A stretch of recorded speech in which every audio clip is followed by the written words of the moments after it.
Hello, welcome back to the final episode of the 2021-2022 season of the EPN. It's EPN Talk. We're talking the Premier League some days, some of the time. And yes, I did miss my week 35 video. And also, as you can see, I have a new background. I am in my new office in my new apartment. And as you can also see, I probably need to sort out the lighting in here because it's a little dark. So another lamp or two or something will do me wonders. But anyway, let's get into the video because this league's been over for quite a few weeks. Mike's had it in the bag. I kind of closed the gap. You can kind of see here. I got it down to 7 points, but it was after it was already clinched. He had it the whole way, guys. His team was too damn good. It was a bit unstoppable. He was making the right moves. He drafted well, and everything just kind of worked out. I don't know what I did here, actually. Did I just do that? Yeah, I did just do that. Okay. 74, 67. Lynch sneaking away, third place, 61 points. I mean, Hyunmin Son turned out to be actually unbelievable. He shared the golden boot by the end of it. It was crazy. Graydon just fell off. He stopped checking as soon as it was clinched, clearly. But that doesn't really make sense to me because it's an opportunity to make $10. Why not throw some transactions? I saw Weston throwing a crazy. He was the only one who made transactions in week 38, but he did not get to his last $10. But he'll have 220 coming his way sometime soon, so that's good to hear for him. Kevin 46, and down at the bottom, James Ortiz, our loser. Let's go. This was a long time coming. We all knew it. His head wasn't in it. He's making stupid moves. He's making lack of moves. It was just ridiculous. Like, why just burn $100 in this league? Like, try and make your money back. Try and win. Put some pride into it, and don't die on your Bruno Fernandes quadruple edged sword, whatever, because that guy fucking cucked you. Thinking he was the first overall pick. My God, James. So you know what? Let's get into what happened in the last 8 weeks. We have a little more to cover. So Weston. So we'll just combine these. So Weston went 4-3-1 in the final 8 weeks. Graydon went 2-6. As you can see, he clearly stopped caring. I went 7-1. Lynch also went 7-1. Ortiz went 0-8. 0-8. He definitely had an opportunity to not lose this league. So it's like he wanted it. He's going to shotgun. We're gonna find some super inconvenient time for you, James. Just be ready, or don't be ready, because you're not gonna know when it's gonna come. It's gonna suck. You're gonna sleep through it. You're gonna have to take shots of Fireball like Kevin. You're gonna sleep through that too. It's gonna be a mess. It's gonna be so much fun for the rest of us to watch, and just we're gonna get so much joy out of it, James. I'm not even sure if you can process that. But anyway, Kevin went 3-4-1 over the last 8 weeks. A little money breakdown. Weston won $25. Graydon won 0. I won 30. Lynch won 20. James won 0. And Kevin won 5. So that brings me back to money, actually. So let's talk about money for the season. Mike won 15. Graydon 35. I won 70. Matt 65. James 50, even though coming in last, because clearly his team had some good weeks and there was some good things going for him until he just gave up like an idiot. And Kevin at 45. So Graydon coming in, well, he ended up in fourth, but he was in second place most of the season, and finished with the third most points. Actually, only won $35. And his true stat, he was third as well. So I mean, him and Lynch were pretty similar in a lot of their stats. But Graydon only took home $35 on the season, so he was the big loser money wise. And yeah, Mike pointed this out to me, and I just don't know if it's true, but since this is the first year we're truly keeping stats, I guess it has to be true. He said he thinks he's the first league winner where no one else made their money back. I don't know about that. Personally, I kind of feel like when I won last year, no one else was over $100, but he thinks he might have been. He also wasn't sure if he was at $90. I don't know, but hey, I can't really back it. So I guess this is the first year where no one else made their money back besides the winner. So hats off to you again, Weston. And congratulations to what did your team finish as? Reese's Set Pieces. Yep, Holding Diaz Nuts, Surface of the Sun, changed name. As soon as Graydon lost the Guilty Pleasures, it was just game over for him. He just stopped caring. I mean, did it have to do with the fact that Weston kind of clinched the league and everything? Yeah, it's up for debate, but change name really sucked. I wish I could have got some stats as to when change name actually went into effect, because brutal run. Can't catch a break.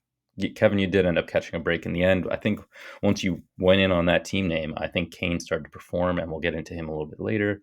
And then you got the Vargins, who just they're despicable. I can't even waste my breath on them. But we're gonna run through the head to head on everybody real quick, and just kind of I looked at this and I thought this was really telling of the season itself, because if you look at it, it just perfectly aligns with the standings. There wasn't anything crazy where like, oh, like James, actually crushed Weston all season, but it was terrible against everyone else. Like, so I put up 15 points against everyone below me, and then I just couldn't get it done against Weston, and he beat me by what ended up being 7 points. So if I could have put up 15 against him, I could have taken the lead. But you know what? I did not get it done against him, and which is fitting. You know what I mean? He beat who he was supposed to beat, which is everyone, and I could not get it done against him. Matt. So another one. He got it done against everyone but me and Mike, and those are the two guys who finished in front of him. And then Graydon, he barely edged out the guy right below him, and then he smoked the fifth place and sixth place person. Makes perfect sense. Weston got it done against everyone. Lynch was the closest, being only 4-3 against him. But and honestly, Lynch by the end of it had honestly arguably better than my team, with having Hyunmin Son and Jared Bowen. But I was still ahead of him. But crazy that Weston put double digits up against everyone. So he was the only one to do that, I believe. We'll double check as we go through here. Graydon didn't get it done against me, Mike, and kind of struggled against Matt, 3-4-1 there. And then he took care. He absolutely smoked Ortiz. He owned him all year. I mean, thank God Ortiz got that draw, because it would have been crazy if he went 7-0 against him. And then he went 4-4 against Kevin. And then that leads into Ortiz, single digits against everyone, including, as we spoke, the 1 point against Graydon. So single digits against everyone for Ortiz, double digits against everyone for Weston. And then we go into Carroll, who's got a little bit of a mix. He only took one win against Weston, 3-5 against me, which is an improvement from last year, Kev, because if you remember, you did not beat me once. So I wish we had these stats then, because then I could have actually backed that, and it could have been a historical stat. But Ortiz now is officially the closest one to that, being only 1 point against Graydon. But yeah, Kevin, you split with Graydon. You got destroyed by Mike. You edged out Ortiz, and Lynch edged you out. So as far as the head-to-head goes, it built out the standings perfectly. So I thought that was pretty cool to see. As you guys can see in the raw data, there's really not much to look at here other than that 38 weeks in a row. Ortiz, what was this column again? Bitch. Oh, wow, crazy. He lost the league too. Maybe this bitch column has some truth to it. It has nothing to do with the formula. It can't possibly. Anyway, so the only issue, I kind of wish I did this like Saturday, because the league was already set in stone and whatnot. Because you can't look at anything anymore. That's how wonderful. That's how wonderful this thing is. So you know what? That we can do though. We can go into the draft room for one last time, because the draft room still shows, and it just shows that 151 Bruno Fernandez was not the first overall pick, should not have been, and Ortiz is paying for it, clearly with a shotgun. Kane ended up being great. Kane's still going to be a first round pick, as long as he's in the Premier League. I haven't really heard any rumblings on that, but as long as Kane's in the Premier League, he's definitely still a first round pick. Salah's really got to be the first overall pick, unless you got a hard on for Hyunmin Son, which I guess can't really argue, but fuck Spurs. Gosh, fuck Spurs. Definitely not getting into that today. Mane, I don't even know if he'll be in the Prem next season. He might be a second round pick. Sterling second or third. De Bruyne first round pick. Aubameyang, he's gone. But another interesting thing to note, Wes and I were talking about it. I had this 6-7 swing pick last season. I picked Bruno Fernandes, who ended up doing incredible last season, and then I picked Aguero. So 2 seasons in a row, the winner had the 6-7 pick and picked a bad striker who ended up going to Barcelona with the 7th pick. So that's just kind of a crazy coincidence. So guys, that 6-7 pick, that swing pick, having 2 in a row, I do think is a genuine advantage in this. So like Ortiz was the other person that had that, having the other swing pick on the other end, and he definitely did not take advantage. But Weston clearly did, and he had plenty of good picks down the line. Maybe we'll get to that. I don't know how far we'll scroll through this, but there's something there. There's something there having that 6-7 pick. So let's see who gets next year. Maybe you don't want your screen to light up right away. I mean, I would personally take Mo Salah any day of the week, but we'll see. Or Erling Haaland. Holy shit. How is he going to fit into all this next season? I mean, that's actually crazy. Erling Haaland, Mo Salah, Heung-min Son, Harry Kane, Trent. Is Trent a first round pick? That was something I definitely want. 208 points. Trent and Cancelo, I believe, were both over 200 points. Where's Cancelo? Graydon got him in. Such a steal. 201 points in the 8th round. He's not going to fall past the 3rd. But Man City and Liverpool defenders once again proved to just be everything you need in a defender, and you should start them every single week, no matter who they're playing, because 186 points for Robertson. Where's Van Dijk? 183 points. Where's Ruben Diaz for me? He's got to be somewhere around here. 141. All right, he missed a few games. That was actually lower than I expected. 179 for Bukayo Saka.